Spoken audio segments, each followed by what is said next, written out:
Welcome back to the show. Well, according to the Canadian Fertility and Andrology Society, there were only 94 egg freezing treatments conducted in 2013. But now fast forward a decade, and the number of treatments has skyrocketed to over 1,500. Wow. And here with what we need to know about egg freezing, just in time for Canadian Fertility Awareness Week, is reproductive endocrinologist and co-founder of Future Fertility, Dr. Dan Nayot.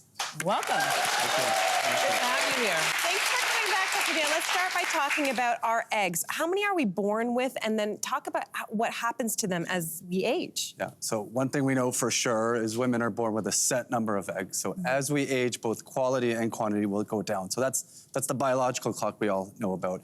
And so far, we've never found a way to reverse menopause or even slow it down. And so the only tool we have at the moment is maybe freezing our eggs for future potential use. Just my understanding was that we also start with like quite a plethora, and then by the time we even hit somewhere around 20, that number has significantly dropped, and then it only drops further. Is that true? That is true. Yeah. Wow. Okay, so I've had a lot of conversations with my girlfriends about fertility, and everybody's like, oh, freeze your eggs, freeze your eggs. But what does that mean? Walk us through the process. How do you freeze your eggs? Okay, so think about it like IVF, where you need fertility drugs. It's about 10 or 14 days. These are medications you give yourself at home. And what they do is they stimulate our follicles, so our ovaries will get enlarged. And then we have a procedure to extract those eggs from those follicles. Okay. But usually the whole process obviously depends. You gotta meet with your physician first. You gotta go through your medical history, talk about your goals personally, and then go through some testing to make sure you're the right candidate and what your chances of success are. Okay, so are there any physical risks with this procedure? Well, all medical procedures comes with risk. Okay. You know, we know you're gonna have side effects, but hopefully they're mild and short acting because we're gonna stimulate those ovaries and those hormones are gonna get higher. Now, the one thing we really need to watch out for is not to overstimulate. So there's something called OHSS, which stands for ovarian hyperstimulation syndrome, which means if we overstimulate those ovaries, you can get quite sick. Now, it is rare that we have any real complications, like an infection or bleeding, but you know that's why you've got to go there to are those expert risks. tips. Okay. Longtime viewers of this show know that I often half joke and say things like, because I had such trouble conceiving my daughter, so I half joke and I say, okay, when she turns 19 or she graduates high school or maybe she graduates university, I was like, okay, guess what your graduation gift is? Mommy's gonna pay for your egg freezing. And the reason why I say that, at least half jokingly, is because I did have such a hard time. When I realized I wanted to try to start having a child, they were like, man, your egg number and quality sucks. And so I was like, I wanted to prevent this from her experiencing it. So what is this? Is it a myth, you know, and sort of this idea of let's pluck them out when they're young and juicy and then put them on ice for whenever she needs them? Is this a good plan of mine or not? Well, I fully support you talking to your daughter about this. I have my own daughter, and that's what I plan to do as well. Oh, wow. The question is when to do it. So the earlier we do it, it makes sense. We're going to get more eggs, better quality eggs, more chance that they'll work in the future, but more likely we probably don't need it. Right? You might conceive on your own, you may not want children. So if somebody comes to our clinic quite early, let's say in their early 20s, we have a real personalized discussion. Should we do it or should we wait? Okay.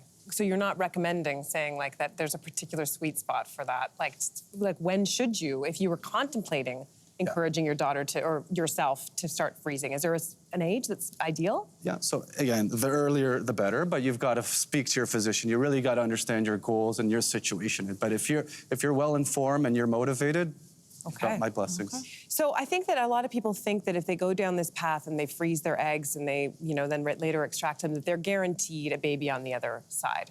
Can you talk about the reality of that? Yes, so that's the most important myth because we don't call it fertility insurance. We hate that word because insurance comes with the thought that it's a guarantee, but it's far from a guarantee. You're gonna get a certain number of eggs, you're gonna put them on ice, but in reality, you don't even know the quality of eggs you're freezing. And as you can appreciate, we've got to add sperm in the future and then put this embryo into a uterus. So a lot of downstream variables to consider. Is there a way to test the quality of the eggs before you freeze them? So the short answer is no. When we take out eggs, we or the embryologists look at the eggs, but there's no egg scoring system. We can't look at the egg and tell you this one's going to do it and this one's not going to do it. Okay. And that's sort of what we're doing here with artificial intelligence, is trying to really unlock those answers. So let's talk about AI, because it is infiltrating every corner of our life, including in medicine and in healthcare. How is AI helping your work? Yeah. So I agree. AI is going to change the whole field, specifically fertility, and especially inside the IVF lab. So as mentioned, when we look at eggs, we can't tell good-looking eggs from bad-looking eggs, but we are now using AI to take a picture of those eggs, analyze and see things that an embryologist cannot with their human mind, no matter how experienced they are. And that gives us a little bit more insight into our personalized cohort of eggs. You can appreciate not every 37-year-old's eggs is the same, and not every egg in that cohort is the same. So to have more insights on what your eggs are like is going to help you figure out what your odds are. Okay, so Dr. Nayot, this has all been very informative, but we need to talk about the money. How much does this cost? Because I know when I had the conversation, I was told it costs tens of thousands of dollars to do this. How much does it really cost? So there's two main parts that will affect your access to care. One is, I don't think everyone's educated, so good for you for putting this on. And the second is the cost. So that is going to impact people's access to care. You can appreciate across the country, it really depends the province and clinic, but let me break down the cost for you. There's the egg freezing, which can range from, let's say $6,000 to $13,000. Okay. There's the medications you're going to need for about 2 weeks' time. That can be, again, about $3,000 to $5,000. Once you have your eggs frozen, you're going to have that annual storage fee to keep those frozen.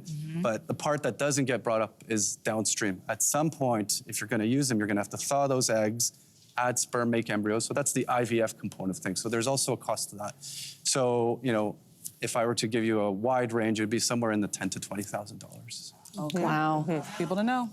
This is just the beginning of this conversation, and what a world to discuss, because we can do that in 2024. So thank you for all this great information, Dr. Bain. Thank you. Yeah.